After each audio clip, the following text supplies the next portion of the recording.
Money, in its simplest and most practical form, is nothing more than a tool created to serve human needs. It is a medium of exchange, a way to simplify survival in a complex world where people trade labor, skill, and resources. Yet over time, something subtle and dangerous happens. What was meant to serve life slowly begins to rule it. The tool becomes the goal, and the means becomes the end.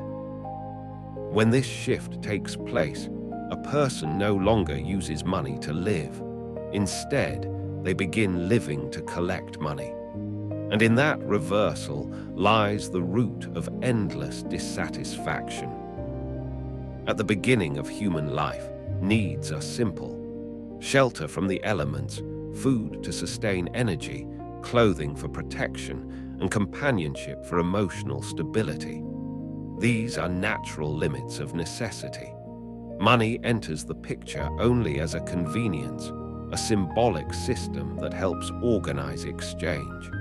But the human mind, driven by imagination and comparison, rarely remains within limits. It observes not only what is needed, but what is possible. And once possibility replaces necessity as the guide, desire begins to expand without structure. The mistake is not in earning money, nor in using it wisely. The mistake lies in assigning it meaning beyond its function. When money is treated as the measure of success, worth, and identity, it begins to occupy a psychological space it was never meant to fill. A person starts evaluating their value not by their thoughts, their character, or their understanding of life, but by numbers that rise and fall outside of their control. This creates a fragile sense of self, dependent on constant accumulation. A tool is useful only when it remains secondary to the purpose it serves. A hammer is not valuable because it exists, but because it builds. Likewise, money is not valuable because it accumulates, but because it facilitates living. The moment a person forgets this distinction, their priorities become distorted. They begin to sacrifice time, health, relationships, and inner peace for something that was only ever meant to support those very things. There is also a quiet illusion that more money automatically creates more freedom. In reality, beyond a certain point, it often creates more responsibility, more fear of loss, and more attachment. When possessions increase, so does the effort required to maintain them. The mind becomes occupied with protection, comparison, and expansion. Instead of freeing the individual, excess ties them to constant concern. In this state, even rest becomes difficult, because the mind is never fully detached from what it is trying to preserve. True freedom is not found in unlimited acquisition, but in reduced dependence. When a person requires less, they are naturally less controlled by external conditions. A smaller set of needs creates a larger space for mental clarity. It allows attention to return to things that are not transactional: thought, observation, understanding, and presence. Without this clarity, even abundance becomes mentally heavy because it demands continuous engagement. Another consequence of overvaluing money is the distortion of time perception. Life begins to be divided not by experience, but by productivity. Hours are no longer lived, they are spent. Every moment is measured in terms of financial return. This turns existence into a constant calculation, where even leisure is often justified as productive rest. In such a framework, the natural rhythm of life disappears, replaced by an artificial structure of gain and output. Yet, if one observes carefully, the most meaningful aspects of life rarely follow financial logic. A conversation that changes perspective, a moment of silence that brings clarity, a walk that calms the mind, or an understanding that removes confusion. None of these are purchased in the way material goods are. They emerge when the mind is not fully occupied with accumulation. This suggests that the quality of life is not directly proportional to wealth, but often inversely affected by excessive attachment to it. When money becomes the central pursuit, other dimensions of life gradually shrink. Relationships may begin to feel transactional. Decisions may become purely strategic. Even personal identity may start to revolve around financial status. In this process, the richness of experience is reduced to a narrow channel of measurement. And ironically, the more successful one becomes in that narrow channel, the more disconnected they may feel from the broader experience of being alive. To understand money correctly is to place it in its proper position, useful, necessary, but limited. It should support life, not define it. It should serve well-being, not replace it. When this understanding is present, money becomes stable and non-dominating. It flows through life rather than anchoring it. It enters and leaves without creating emotional imbalance. A person who recognizes this distinction begins to approach work, ambition, and success differently. Effort is still present, but it is guided by balance rather than obsession. Goals still exist, but they are not absolute rulers of behavior. There is space for rest, reflection, and simplicity without the constant pressure of comparison. In such a life, money retains its function, but loses its power to dominate thought. This shift in perspective also reduces internal conflict. Much of modern anxiety is not caused by lack of money itself, but by the fear that one never has enough. That fear is endless because it is not based on reality, but on comparison. There is always someone who has more, always another level that appears higher. When money becomes the measure of worth, contentment becomes mathematically impossible because the scale never ends. In contrast, when money is seen clearly as a tool, its limits become clear as well. It becomes something to manage rather than worship, something to use rather than chase. Life then reorients itself around more stable foundations, understanding, awareness, and balance. And from here, a natural progression becomes visible. If money is only a tool, then excess accumulation is not the goal. If excess is not the goal, then unnecessary desire begins to lose its authority. If desire is not constantly expanded, then simplicity becomes more attractive than complication. And in simplicity, the mind finds space to settle into inner balance rather than external pursuit.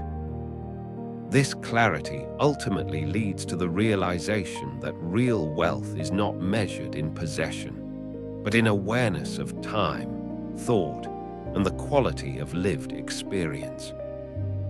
Excess rarely announces itself as a problem at the beginning. It enters life quietly, disguised as success, comfort, or achievement. At first, having more than what is needed feels like progress, even security. A person earns beyond necessity, acquires beyond requirement, and stores beyond usage. There is a sense of control in accumulation, a belief that more will always mean safer, better, and calmer. But gradually, without obvious warning, something shifts in the inner state. The mind that once felt secure begins to feel occupied, and the comfort that was expected begins to turn into subtle restlessness. When possessions remain within the boundaries of necessity, life feels relatively light. There is little to fear because there is little to lose.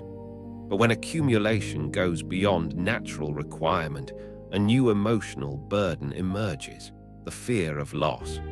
This fear is not always loud or visible. It exists quietly in the background, influencing thoughts and decisions. The more one owns, the more attention is required to maintain, protect, and preserve what has been acquired. In this way, excess does not simply add comfort. It also adds responsibility, whether one acknowledges it or not. The mind has a natural tendency to attach itself to what it repeatedly values. When value is placed heavily on material accumulation, emotional attachment grows in the same direction. What begins as ownership slowly turns into dependency. The individual no longer feels that they simply possess things. They begin to feel that those things define their stability. And once stability is associated with external objects, peace becomes conditional. It depends not only on having, but on not losing. This condition creates a paradox. The original intention of accumulation is often security and comfort, yet the psychological result of excess is insecurity and tension. A person may have far more than they need for survival, yet still experience internal unease. This is because the mind is not satisfied by quantity alone. It seeks clarity. And clarity is reduced when attention is scattered across unnecessary attachments. Excess also changes the way perception works. When a person becomes accustomed to abundance, their baseline for enough shifts upward. What once felt like success becomes ordinary. What once felt sufficient begins to feel inadequate. This shifting standard creates a continuous cycle of pursuit where satisfaction is always slightly ahead but never fully reached. In this cycle, the mind becomes trained not to rest, but to continue seeking. At the same time, there is a hidden cost that is often overlooked: mental space. Every possession, every responsibility, and every concern occupies cognitive and emotional space. When these accumulate beyond necessity, the mind becomes crowded. Thoughts become divided between maintenance, comparison, planning, and fear of loss. In such a state, clarity is reduced not because intelligence is absent, but because attention is fragmented. True peace requires mental space that is not constantly occupied by protective thinking. When a person owns only what they need, their attention is free to engage with life more directly. But when excess dominates, attention is pulled toward preservation. Instead of experiencing life, the mind begins managing life.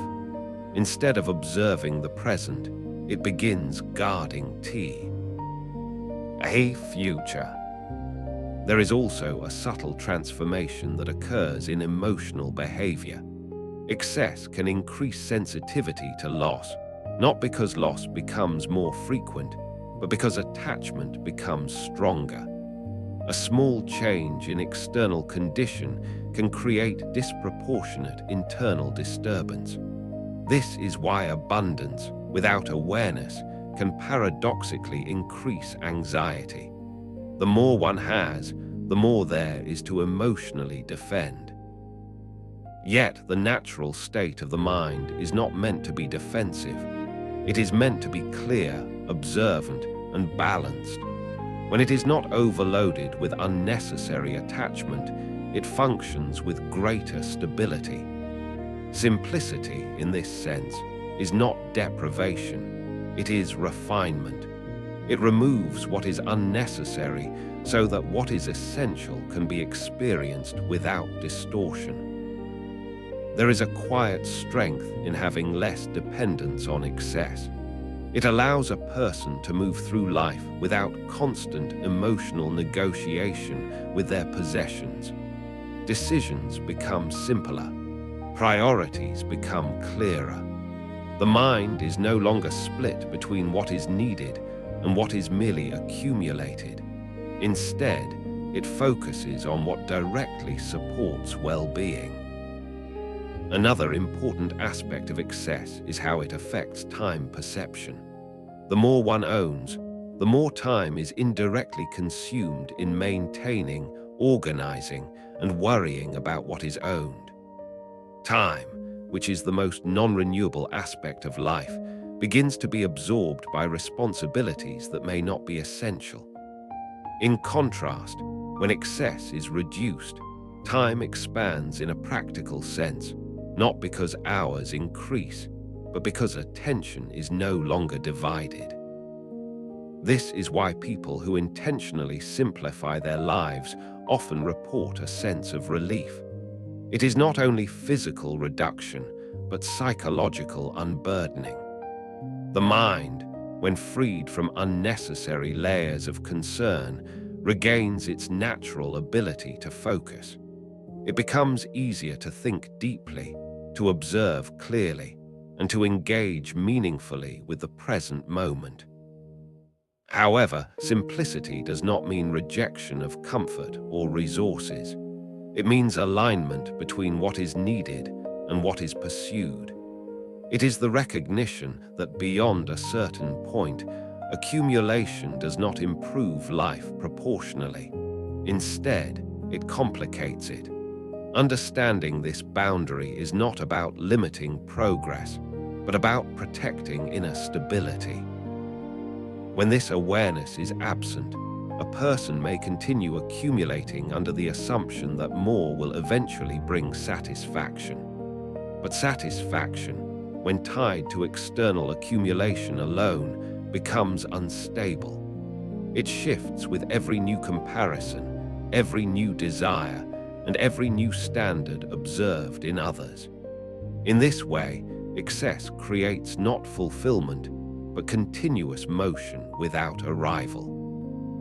When awareness is present, however, a different relationship with possession emerges. Things are used without being emotionally overvalued. Gains are appreciated without becoming identity. Losses are managed without internal collapse. Life becomes less reactive and more steady. The mind is no longer shaped by what it owns, but by how clearly it understands its own needs. This understanding naturally leads to a broader realization. If excess creates anxiety instead of peace, then reduction becomes a path to clarity. If clarity allows the mind to function with greater stability, then simplicity becomes a form of strength rather than limitation. And from that strength, attention gradually shifts away from endless accumulation toward more meaningful dimensions of existence, where balance replaces excess, and awareness replaces dependence on external gain.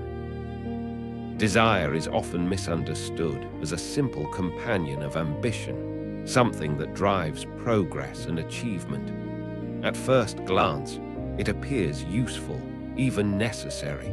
It pushes individuals to move forward, to build, to explore, and to improve their circumstances.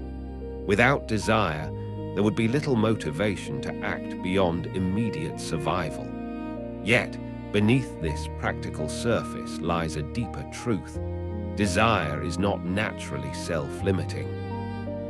Left without reflection or awareness, it expands continuously, reshaping itself with every fulfillment it encounters.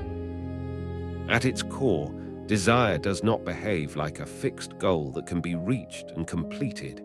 Instead, it behaves more like a living tendency of the mind, always adjusting its horizon. When one desire is fulfilled, another emerges slightly ahead of it. When one level of satisfaction is achieved, the mind quickly recalibrates what it now considers normal. In this way, desire rarely ends, it transforms. What once felt extraordinary becomes ordinary, and what once felt sufficient becomes merely a stepping stone towards something larger. This endless expansion is not accidental. It arises from the structure of perception itself. The mind observes, compares, and imagines. It does not remain satisfied with what is immediately present. It projects forward into what could be. This ability is powerful because it allows planning, creativity, and improvement, but it also creates a subtle trap when not guided by awareness.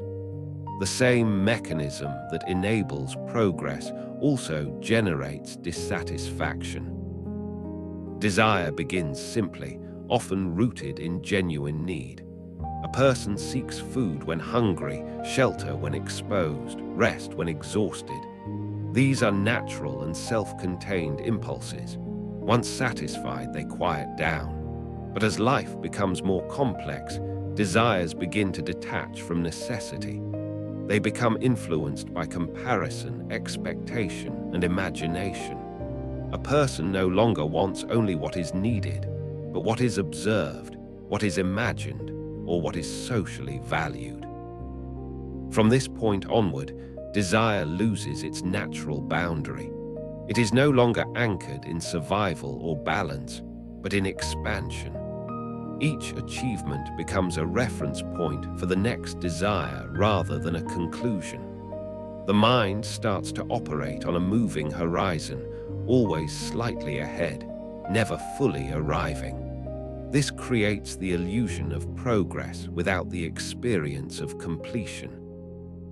One of the most important aspects of this process is that desire feeds on attention.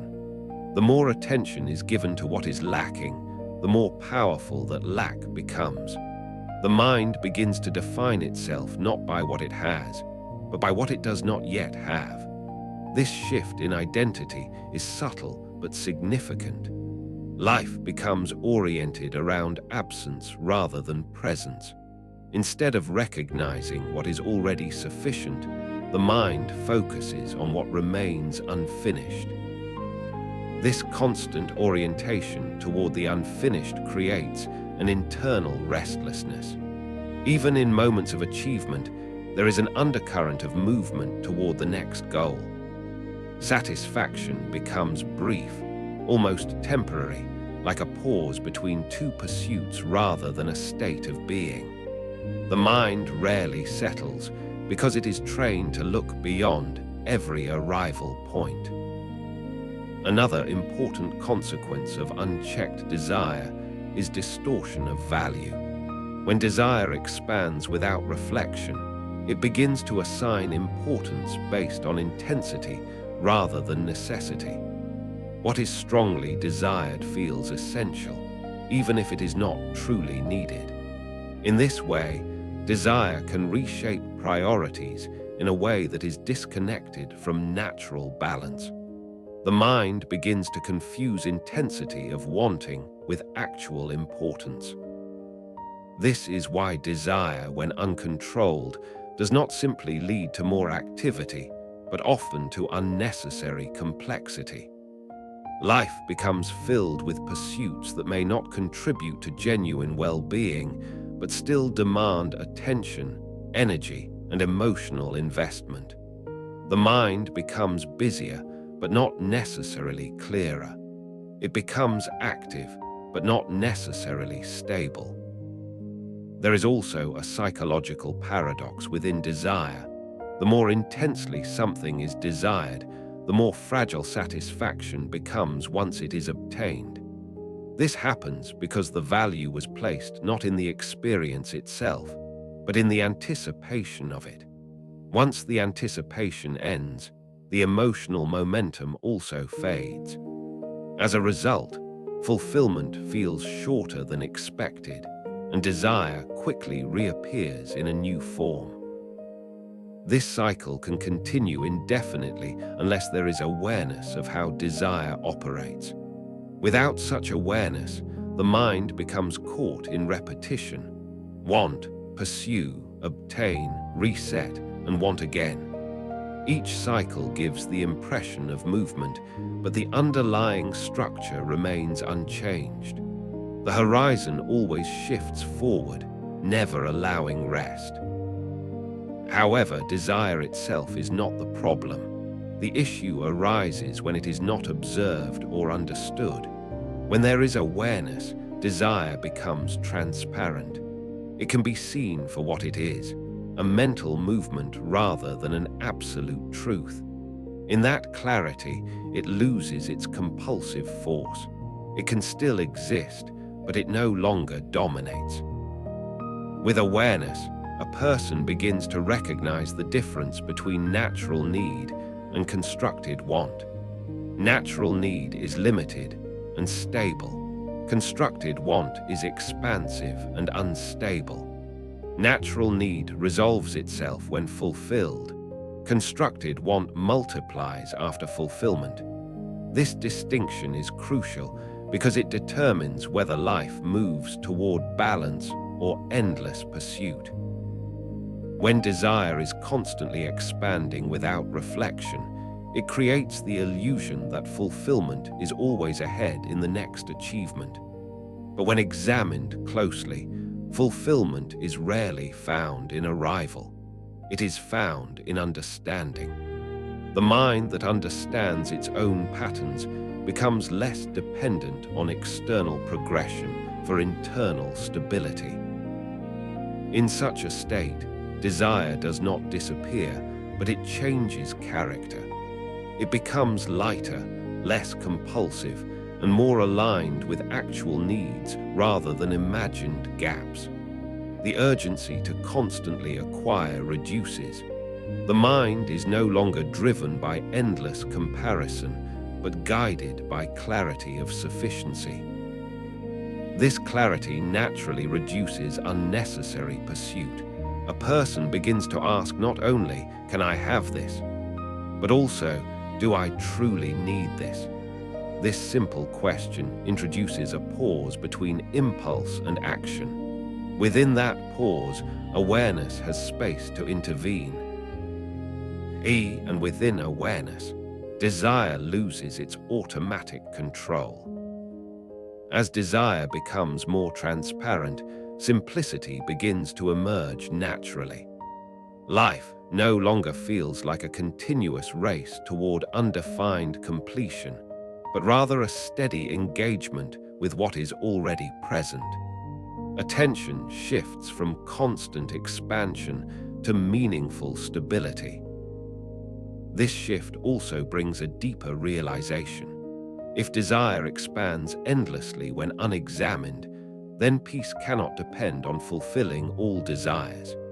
Instead, peace must arise from understanding desire itself.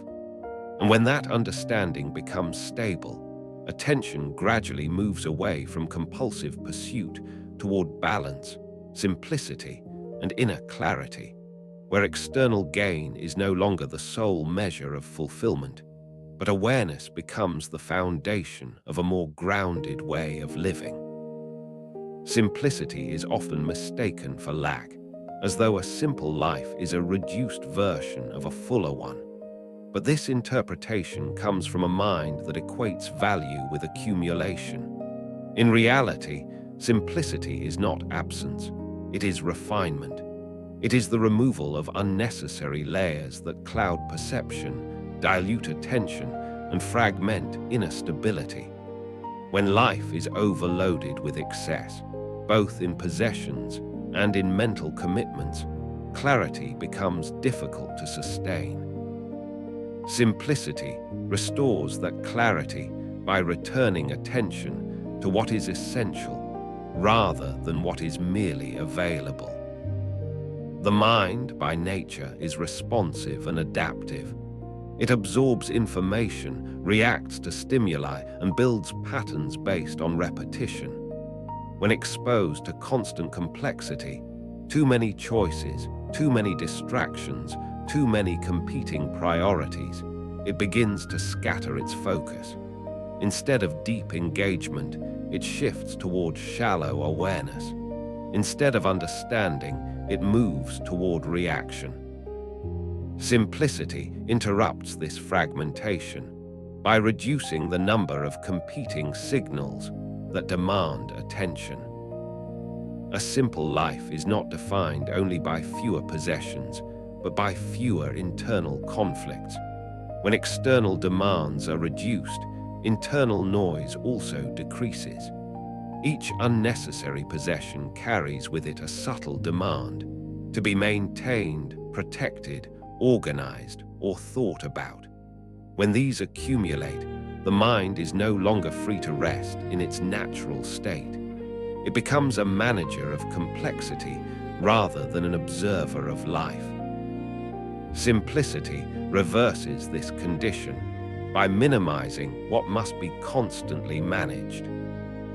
One of the most important effects of simplicity is the restoration of mental clarity. When attention is not divided across excessive responsibilities or desires, it can concentrate more fully on the present task. This concentration does not merely improve productivity, it deepens understanding. A focused mind sees patterns more clearly, processes information more effectively, and reaches conclusions with less internal noise. Simplicity, therefore, is not withdrawal from life, but a way of engaging with it more directly. Complexity, on the other hand, often creates the illusion of importance. The more complicated something appears, the more significant it seems. But complexity does not always equal depth. In many cases, it is simply accumulation without refinement. A mind surrounded by unnecessary complexity may feel active, but activity is not the same as clarity. Movement is not the same as direction. Simplicity distinguishes between the two by removing what does not contribute to understanding. There is also a subtle emotional effect that arises from simplicity. When life is overloaded, emotional responses become more volatile because attention is constantly shifting. The mind has less space to process experiences fully. In contrast, when life is simplified, emotional processing becomes more stable. Experiences are absorbed rather than scattered across competing concerns. This creates a calmer internal environment where reactions are less extreme and more measured. Simplicity also changes the relationship between time and attention. In a complex life, time often feels compressed. There is always something waiting, something unfinished, something demanding attention. The mind moves rapidly from one task to another without fully settling into any of them. In simplicity, however, time expands in experience, even though it remains objectively the same. This is because attention is no longer constantly divided. Each moment receives fuller engagement, which creates a sense of spaciousness. Another important aspect of simplicity is its effect on decision-making. When options are excessive, decision-making becomes mentally costly. Each choice requires comparison, evaluation, and anticipation of consequences. Over time, this creates cognitive fatigue.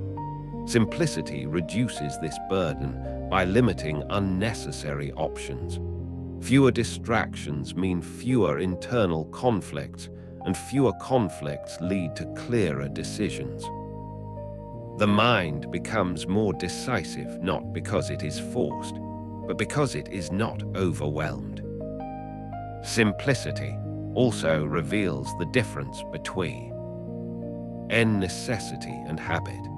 Many complexities in life are not required for survival or well-being. They are accumulated habits that persist without reflection. When life is simplified, these habits become visible. The mind begins to recognize how much of its activity is driven not by need, but by repetition and social conditioning. This awareness allows for more intentional living, where actions are chosen rather than automatically continued. There is also a deeper psychological shift that occurs with simplicity.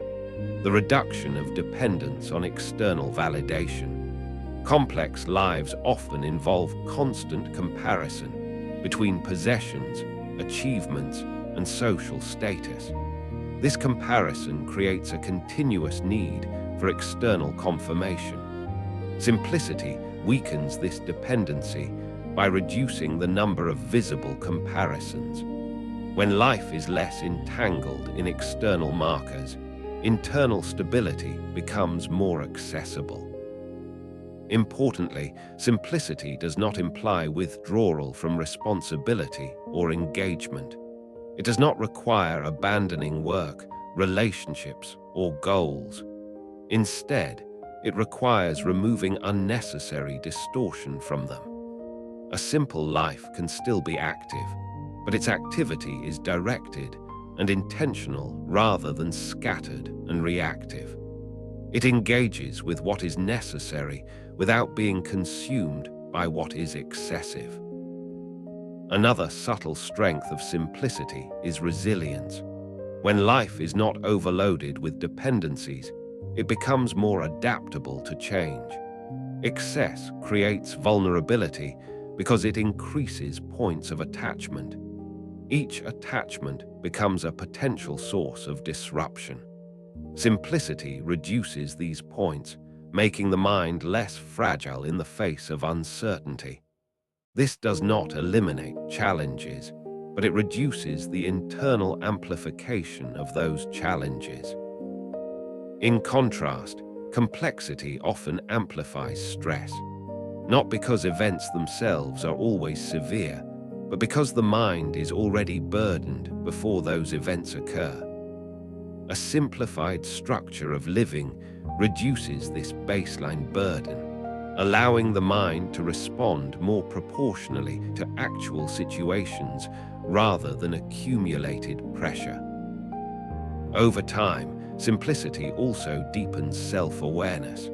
When external noise is reduced, internal patterns become more visible.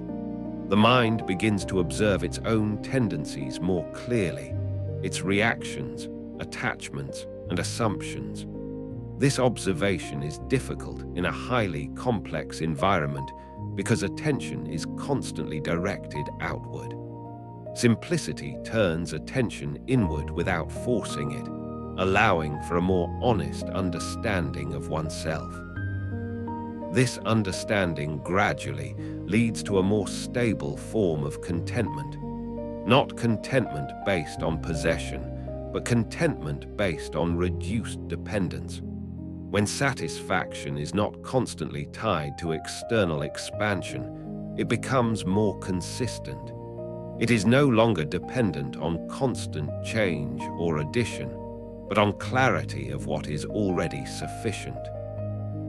As simplicity deepens, it naturally aligns with other forms of understanding.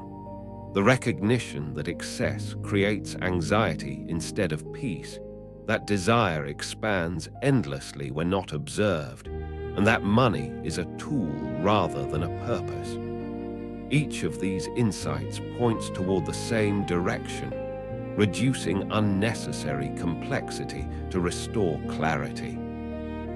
Simplicity, in this sense, is not an isolated principle, but a foundation that allows other forms of understanding to become stable and practical in everyday life. Happiness is often treated as something that exists outside the individual, as though it can be acquired in the same way as objects or achievements. This assumption leads many to search for it in external conditions, in possessions, in status, in recognition, or in changing circumstances. Yet this search, when carefully observed, reveals a pattern. External gains may produce moments of excitement or relief, but they rarely produce lasting stability.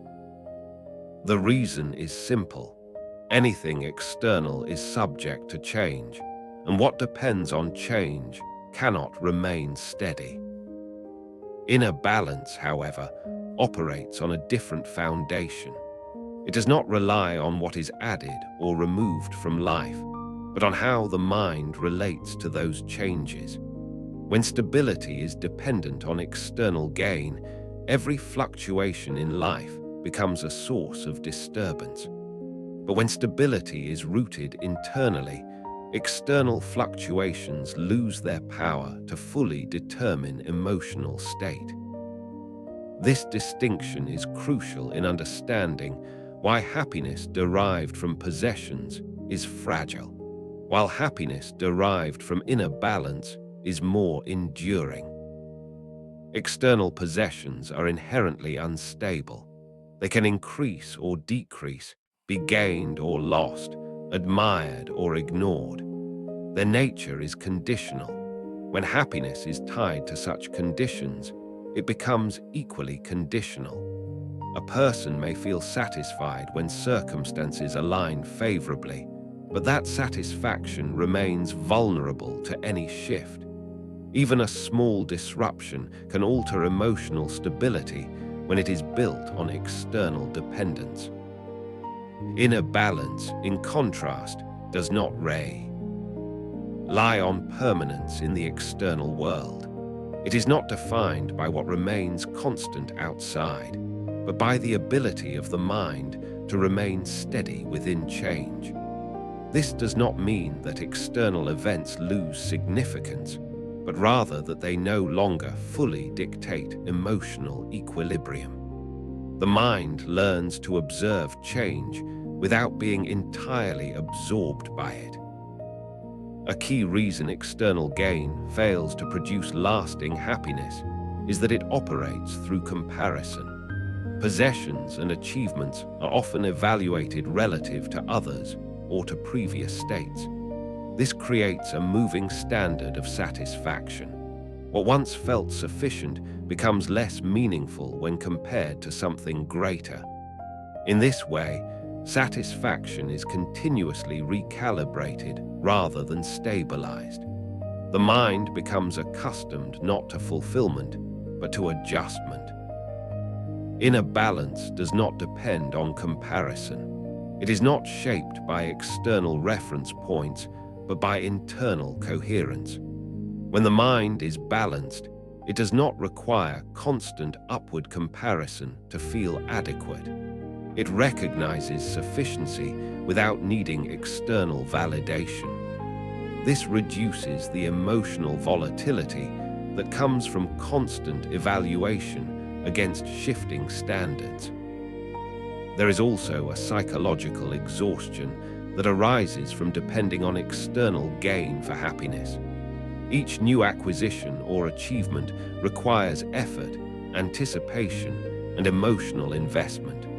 Once obtained, it may provide temporary satisfaction, but this is often followed by adaptation, where the new condition becomes normal. The cycle then restarts. Over time, this pattern creates fatigue, not because effort itself is harmful, but because effort is repeatedly tied to unstable outcomes. Inner balance reduces this cycle by shifting the source of stability away from external outcomes. It does not eliminate action or ambition, but it changes their emotional foundation. Actions are no longer driven by the expectation that they will permanently secure happiness. Instead, they are understood as part of life's flow, not as ultimate guarantees of fulfillment. Another important aspect of inner balance is its relationship with attention. When attention is constantly directed outward toward acquisition and comparison, the internal state remains reactive. The mind becomes shaped by what it observes externally rather than by its own clarity. Inner balance involves a redirection of attention, not away from life, but toward a more stable awareness of how life is being experienced internally. This shift allows emotional responses to become more measured. Events still occur and reactions still arise, but they are less extreme and less consuming. The mind gains the ability to observe without immediate identification. This does not remove feeling, but it reduces emotional distortion. Experiences are felt, but not exaggerated beyond their actual weight. External happiness often depends on intensity. The stronger the stimulus, the stronger the emotional response. This creates a dependency on increasing stimulation to maintain the same level of satisfaction. Over time, ordinary experiences begin to feel insufficient, not because they lack value, but because perception has been conditioned toward intensity. Inner balance reverses this conditioning by restoring sensitivity to simpler forms of experience. When the mind is not constantly seeking heightened stimulation, it begins to notice subtler aspects of life. Ordinary moments regain clarity. There is less need for constant novelty because satisfaction is not tied to escalation. This does not mean life becomes dull. Rather, it becomes more stable and less dependent on extremes. Inner balance also reduces emotional dependency on outcomes. When happiness is tied to results, every uncertain situation becomes a source of tension. Success creates temporary relief, while uncertainty creates anxiety. In contrast, when balance is internal, outcomes are still important, but they are not the sole determinant of emotional stability. The mind becomes more resilient in uncertainty because its foundation is not fully externalized. This resilience is not indifference, it is clarity. It is the ability to engage with life fully without being destabilized by its variability. External events continue to matter, but they no longer fully control internal state. This creates a more consistent form of well-being that is less dependent on circumstances aligning perfectly. Inner balance also changes the perception of time. When happiness depends on external gain, the mind is often oriented toward future achievement. Satisfaction is always anticipated rather than fully experienced. In contrast, when balance is internal, attention becomes more present-oriented. The mind is less consumed by what is pending and more aware of what is already occurring. This shift reduces the psychological distance between life as it is and life as it is imagined to be. Over time, inner balance reveals a deeper insight. External conditions can contribute to comfort, but they cannot sustain stability on their own. Stability must arise from within, because only the internal state remains continuously accessible regardless of external change. This does not diminish the value of external improvements, but it places them in their proper context, as supportive, not foundational. When this understanding becomes clearer, the pursuit of happiness begins to change direction. Instead of seeking it entirely through accumulation or achievement, attention gradually shifts toward cultivating a stable internal state that can remain steady through change. External life continues, but it no longer carries the entire burden of emotional stability. And from this recognition, a broader alignment becomes visible.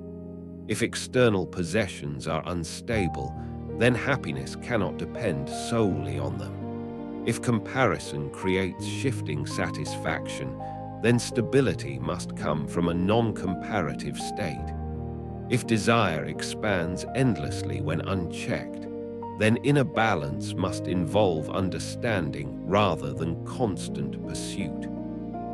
Step by step, attention moves away from dependence on external gain and toward a quieter, more stable awareness where balance becomes the foundation, and external life is experienced without losing internal steadiness. Time and awareness are the two dimensions of human experience that define the quality of life more deeply than anything material ever can. Everything a person acquires, builds, or loses exists within time, yet time itself is rarely treated with the seriousness it deserves.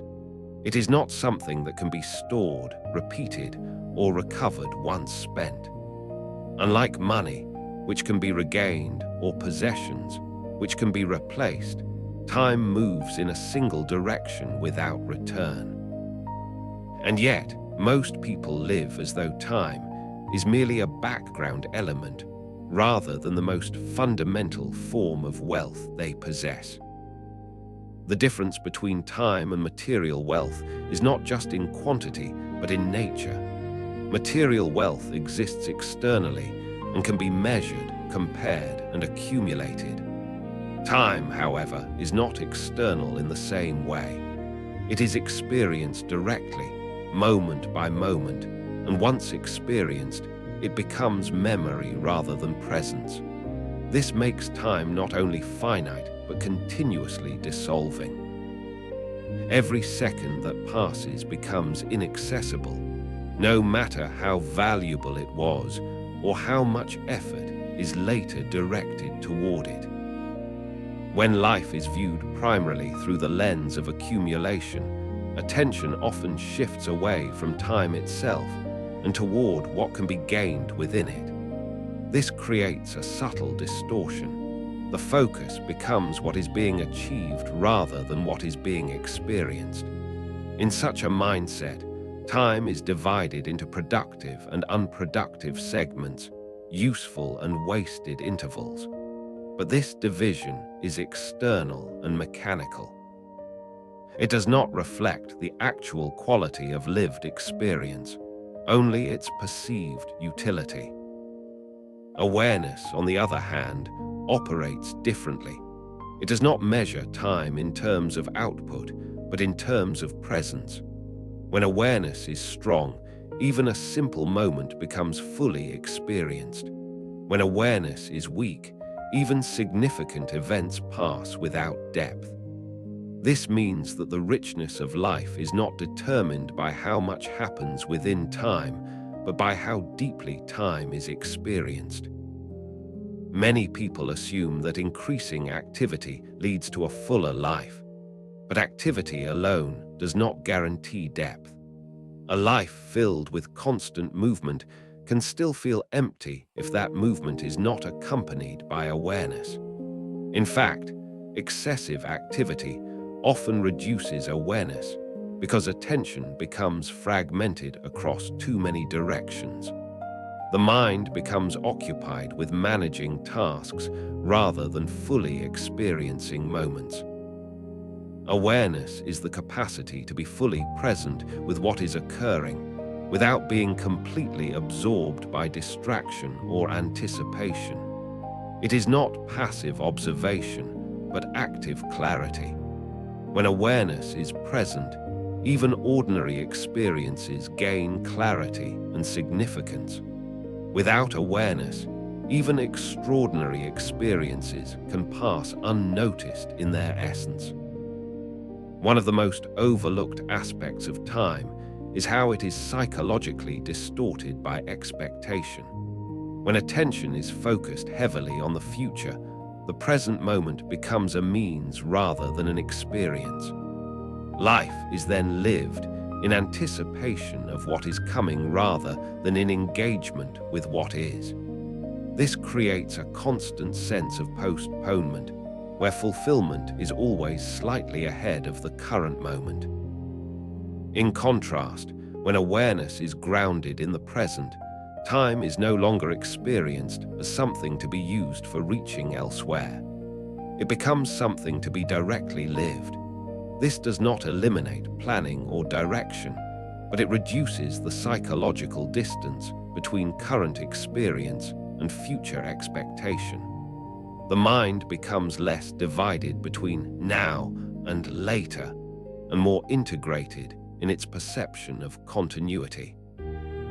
Another important aspect of awareness is how it ease the perception of routine. Without awareness, routine becomes mechanical repetition. Days begin to feel similar, not because they are identical, but because they are not fully experienced. The mind moves through familiar patterns without registering their depth. With awareness, however, even repeated actions gain freshness. The context remains similar, but perception becomes clearer. This transforms routine from dull repetition into conscious engagement. Time is also deeply affected by internal state. When the mind is restless, time often feels accelerated or fragmented.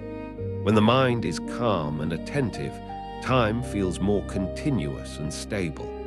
This is not because time itself changes, but because perception of time is shaped by mental condition.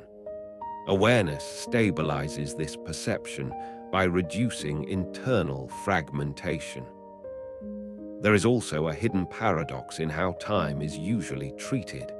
People often attempt to save time by increasing efficiency, but in doing so, they may reduce the depth of experience within that time.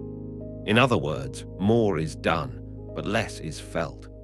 Awareness reverses this relationship. It does not necessarily increase external output, but it deepens internal experience. In this sense, awareness does not extend time physically, but expands it experientially. A life without awareness often becomes a sequence of unfinished attention. One thought interrupts another, one task overlaps with the next, and presence is rarely complete. This creates a feeling of fragmentation, where life is constantly moving but rarely fully experienced. Awareness restores continuity by allowing attention to remain with one experience at a time, even as life changes around it. This continuity also reduces internal pressure. When attention is constantly divided between multiple directions, the mind becomes strained. It tries to hold more than it can fully process. Awareness reduces this strain by simplifying the focus of attention. Instead of scattering energy across many incomplete engagements, it allows full engagement with the present context. Over time, awareness reveals a deeper insight about life itself. The value of time is not in how much is filled, but in how clearly it is lived. A long life filled with distracted experience can feel shorter in memory than a shorter life lived with clarity. This is because memory is shaped not only by duration, but by depth of attention. Awareness also changes the relationship with endings. When life is experienced without awareness, endings often feel abrupt or incomplete, as though something was missed. With awareness, endings are integrated into experience rather than separated from it. Each moment is more fully lived, so transitions feel more natural rather than sudden. As awareness strengthens, it becomes clear that time is not something outside of life, but the very structure through which life is experienced. There is no separation between living and time. They are the same unfolding process. To lose awareness of time is, in a sense, to lose awareness of life itself. This realization brings a quiet shift in perspective. Attention moves away from constant accumulation of activities and toward the quality of presence within each activity. Life is no longer judged primarily by how much is done, but by how fully it is experienced while it is happening. And from this understanding, a deeper alignment naturally emerges. If time cannot be recovered once lost, then it must be valued through awareness rather than accumulation. If awareness determines the depth of experience, then scattered attention reduces the richness of life. And if life is only fully accessible in the present moment, then attention must gradually move away from constant distraction and toward clearer presence, where time is no longer treated as something to chase, but as something to be consciously lived, and where awareness becomes the quiet foundation that gives meaning to every moment as it unfolds.